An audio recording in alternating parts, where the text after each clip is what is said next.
In this video, I'm going to be outlining the key differences between the FSA, the flexible spending account, and the HSA, the health savings account, so that you can know which one is best for you. Get the pen and paper out. Hey everyone, this is Dominique Henderson with DJH Capital Management, coming to you on YouTube to help you make the better, bigger decision with your life and money. And today we're going to be handling tax-efficient medical savings account. What's the major differences between the FSA and the HSA? Let's walk through that right now. By the way, make sure that you hit that subscribe button down there so that you can get more updates like these. Now, just a couple of preliminaries. The first thing I think you need to make sure of before heading into a decision like this is, does your employer offer either one of these accounts? Sometimes employers do, sometimes they don't. Many people also ask me whether or not they can contribute to both an FSA and an HSA. Usually the answer is no, only if the FSA has a limited use, such as like dependent care or maybe vision only, can you contribute to both in the same calendar year. And just one last thing, if you want to know more about how an HSA exactly works, I've covered that in a different video. We'll link that up in the cards so you can take a look at that when you get a chance. Now let's get into these differences.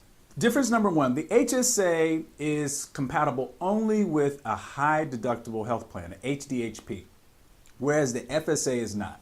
So what is the planning point here? Well, if you are the type of person that hardly ever goes to the doctor, maybe you go once a year and it's just for an annual checkup, the HSA may be a good route for you, because at the end of the day, this is one of these cash out-of-pocket decisions and long-term growth decisions. With the FSA, it's compatible with all types of health plans, so you don't have to have a high deductible health plan.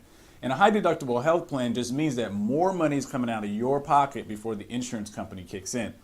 And it just depends, like I said, depending on how often you go to the doctor, how healthy you are, and if medical bills seem to be one of those things that always stack up in your budget, then you probably want to lean more toward the FSA, because those are going to have lower out-of-pocket annual deductibles for you versus the HSA. Let's move on to difference number two. Difference number two is that the HSA allows investments, whereas the FSA does not. And I think this is probably by far the biggest bang for your buck difference, that you want to use the HSA versus the FSA.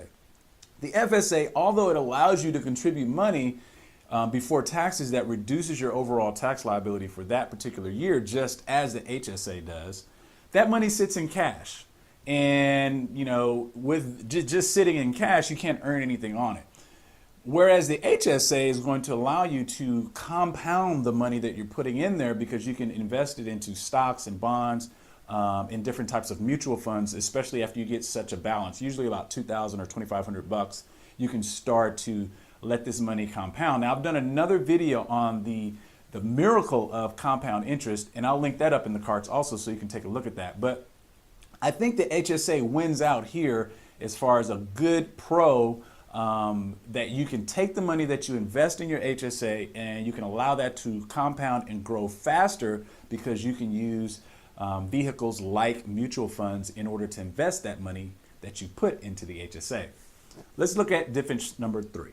Difference number three is that HSA allows you to roll over your money year after year, whereas the FSA does not. The flexible spending account has this use it or lose it feature, is what it's kind of called. And that means that when you contribute money on January 1st of this year, you've got to use the money that you put in that account for that calendar year by December 31st of that calendar year. So, and if you don't use that money, it's forfeited, which kind of sucks. So the HSA wins out again on this particular planning point, because if you're never, let's say you don't use the money in a particular calendar year, you get to roll that over, and this accelerates that compounding feature that we just talked about. So the HSA is really a better tool if you're thinking about accumulating money over time for future medical expenses. That's really the main benefit of it. And if you leave the employer, the account goes with you. So that's another bonus. All right, here's my question for you. What other topics around medical savings accounts do you want me to cover? Put your answer down in the comments and I'll make sure to get back with you and get a video to cover that topic as soon as I can. Take care. Bye for now.